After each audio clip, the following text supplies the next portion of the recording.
हाँ तो स्टूडेंट्स, हमारा सेकंड जीवन परिचय है रामवृक्ष बेनीपुरी।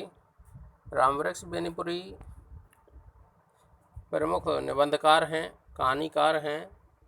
उन्होंने रेखाचित्र भी लिखे हैं, अनेक रचनाएं उन्होंने की हैं।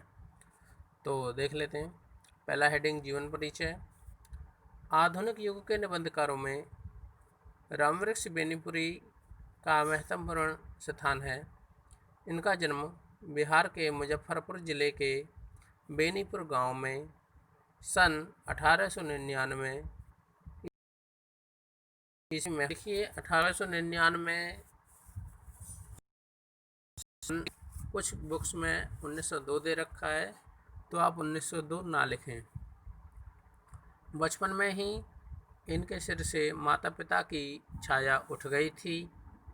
सन 1920 में गांधी जी के नेतृत्व में असहयोग आंदोलन प्रारंभ होने पर ये अध्ययन छोड़कर राष्ट्र सेवा में लग गए।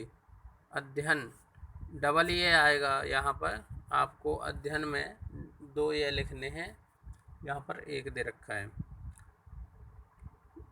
गांधी जी के दर्शन में इनकी विशेष आस्था थी। रामचरितमानस के पठन पाठन में इन्हें साहित्य की पठन पाठन ने इन्हें साहित्य की ओर प्रेरित किया। स्वतंत्रता संग्राम में सक्रिय भाग लेने के कारण इन्हें अनेक बार जेल भी जाना पड़ा या जेल की यात्राएं सहन करनी पड़ी। रचनाएं। रामवृक्ष बेनीपुरी जी ने कहानी, उपन्यास, नाटक, निबंध, रेखाचित्र आदि विधाओं पर अपनी लेखनी चलाई है।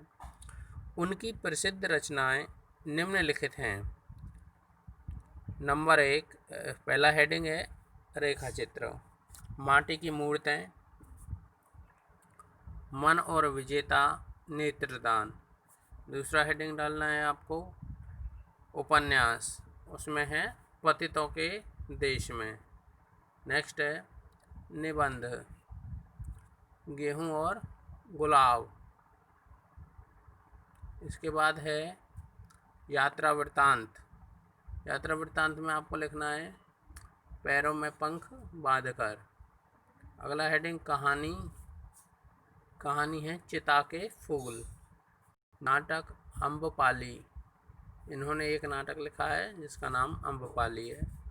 संस्मरण, जंजीरें और दीवारें, ये इनके संस्मरण है। अगला पत्र पत्रिकाएं। रामवृक्ष बेनीपुरी जी ने अनेक दैनिक, साप्ताहिक, मासिक पत्र पत्रिकाओं का संपादन किया, जिसमें तरुण भारत, किसान तक, योगी, जनता, जनवाणी, नई धारा उल्लेखनीय हैं। अगला हेडिंग है नेक्स्ट बेटा साहित्यिक विशेषताएं।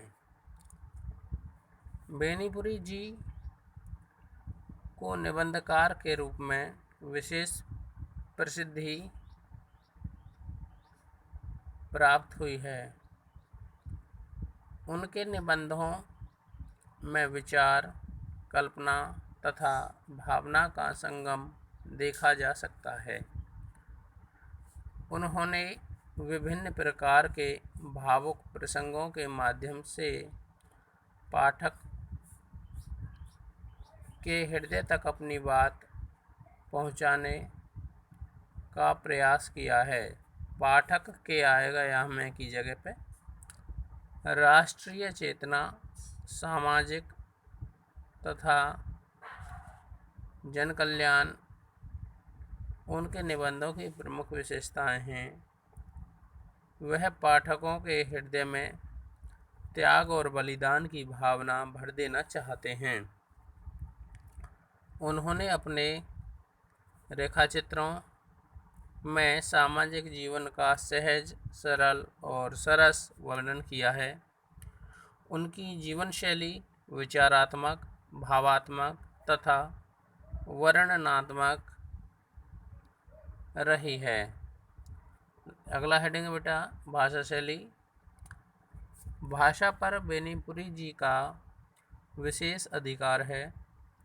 उन्होंने सहज, सरल और साहित्यिक हिंदी भाषा का प्रयोग किया है, जिसमें संस्कृत के तत्सम तद्भव विदेशी शब्दों का मिश्रण देखा जा सकता है। छोटे छोटे वाक्यों के द्वारा अपने विचारों को व्यक्त किया है। इनकी वाक्य रचना कोमल तथा शब्द योजना सहज है। इन्होंने प्राय अलंकृत भाषा का प्रयोग किया है। उनकी शैली में भावुकता प्रधान या भावुकता भरी हुई है, जो संस्मरणों तथा रेखाचित्रों के लिए सर्वथा उचित मानी जाती है। और बेटा इसका लास्ट हेडिंग है निधन। सन 1968 में इस महान साहित्यकार का निधन हो गया। ये आपके इसमें हेडिंग है, तो ये आपको जीवन परिचय कंप्लीट याद करना है और लिखना है। तो बेटा मैं आपको ये 2 जीवन परिचय करा चुका हूँ, दोनों आपके याद हों और लिखे हुए हों कॉपियों में।